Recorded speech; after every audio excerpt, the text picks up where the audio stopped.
keeping track of recording session data is sometimes an afterthought. Now, this wasn't the case back in the day because, when people were sitting around doing nothing, there was things to do and no internet, no playing on the phone, whatever. But here's the thing. It's important to know what instrument was used, what musician did what person did what, were they the songwriter, were they the producer, whatever. Because when this stuff gets lost, that becomes a problem. Then it's harder to remember who did what, who should be credited for what, things like that. So this, I don't know if they're a company or organization, but the name is Viva Sound or Viva Sound.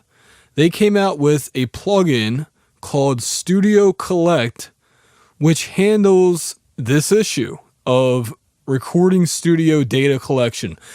And this plugin is free, but I'm going to review it as if it costs money to use because it's important for this company, this organization, to give feedback, to improve their product. And so first of all, I actually had to wear my stronger glasses just to read what it says up here. And that's sign number 1 of bad GUI design. I can read this perfectly fine, but it's because the labels are dark. All right. Now that might be because I have my screen capture set up to 1080p and it's squished down. But even when I have it on the native resolution, it was hard to read. So anyway, let's do this as if this was a real recording session. And I'm going to pretend I'm going to do this for one of my favorite bands of the old days, Korn. We'll call this one Follow the Leader. Record label, I believe, is Sony BMG, but I might be wrong about that. I think it's actually Immortal. I think they had their own label. And then project ID, 420. Anyway, project comments, I don't know. Fieldy is an awesome musician. All right.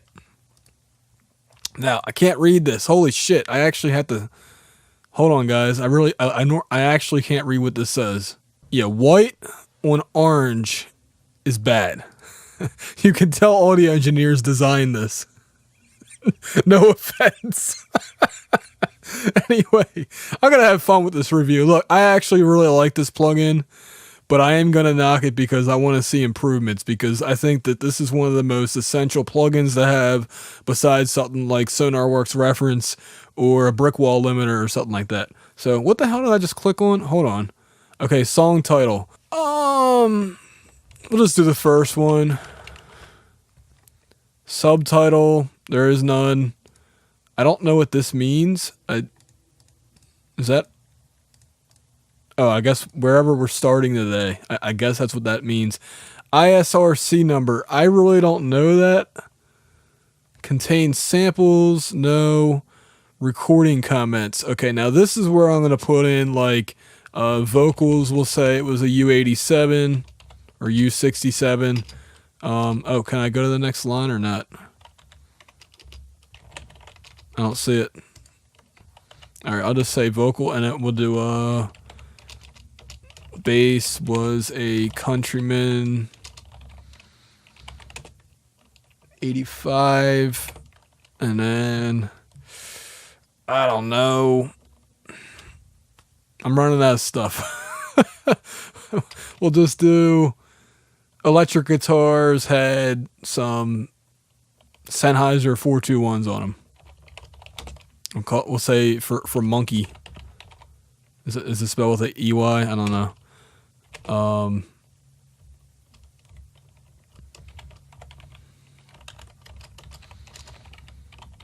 And it's important to not like, and I already made that mistake. See, I said e-guitar, but I mean, most people know what e-guitar means, but we'll do electric guitar, monkey. And then head, we'll say that he was using a Shure SM57. And really, you should be taking pictures of any mic placement, if possible, to go along with this. Okay, songwriters. How do I add songwriters? Okay, there's another GUI design. That plus sign needs to be bigger, or maybe like square outlined or something. Songwriters. I don't know. I'm gonna say that Jonathan Davis was their main, and I'm probably spelling his name wrong. But we'll call him the lyricist. I don't know what ISNI means. And then PRO, I don't know what that means either. And then we'll add another songwriter. And we'll call this, we'll just say Fieldy, all right? Fieldy was the other one, and he was a composer. And I don't know his other stuff. Okay, so we have 2 songwriters now. You can scroll down. I like the orange. The orange is very noticeable. The remove button is noticeable. You know, it's all about the contrast. So, and we'll, 1997. Why is the, okay, sorry, I was pressing the wrong button. That was my fault. 1997 dash... yeah, we'll just go with today's date, today's month date. And then session type, we are tracking. And venue is RHR Studio A. Actually, let's type in my whole thing. Like I said, I don't want to shorthand anything.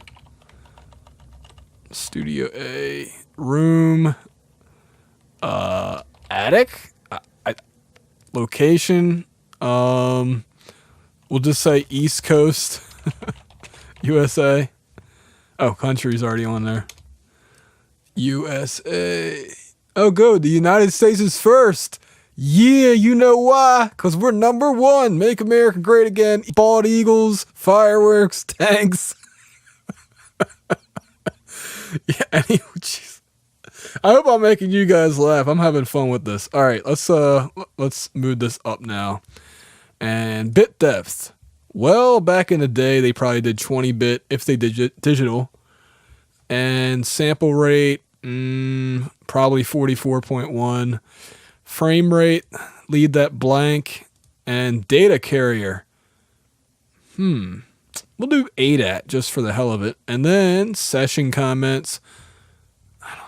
Contributors. All right, well, I'm going to put me in here because you know. And my role, holy crap.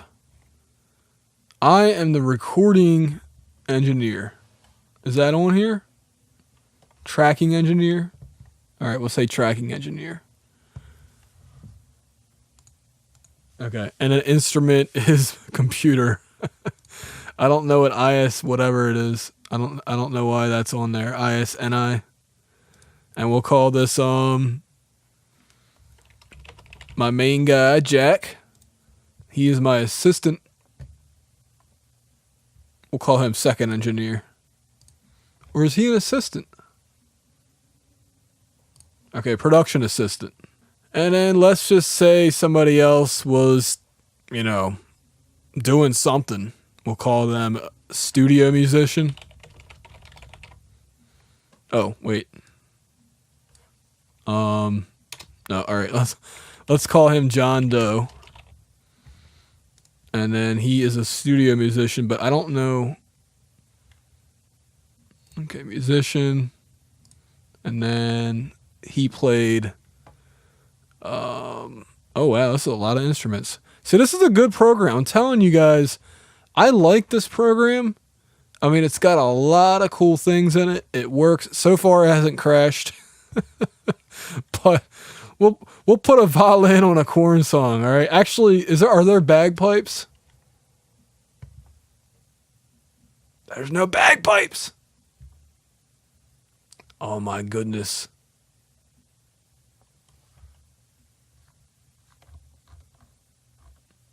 I can't believe there's no bagpipes. I mean, unless it's listed under something else. Okay, well, recorder. Ha! Ha!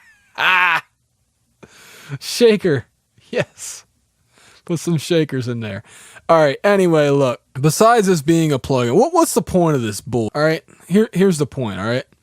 Down here, you can import and export data, which is really badass. I have an invalid ISNI. Well, screw you. Oh. I didn't mean to put Jack as my ISNI. All right, now export it. We'll export it as a PDF. I'm curious to see how it looks as a PDF, but it also can be exported as these two formats. And now I have to black my screen out, so I apologize for that. And we shall put this, let's just put this in the main D drive, and we'll call this one corn. It's on. Let's see if it can do. Oh, save as type. It's not allowing me to save it as a PDF. Okay. Save as type was blank. I don't know why. So let me open it up. Okay.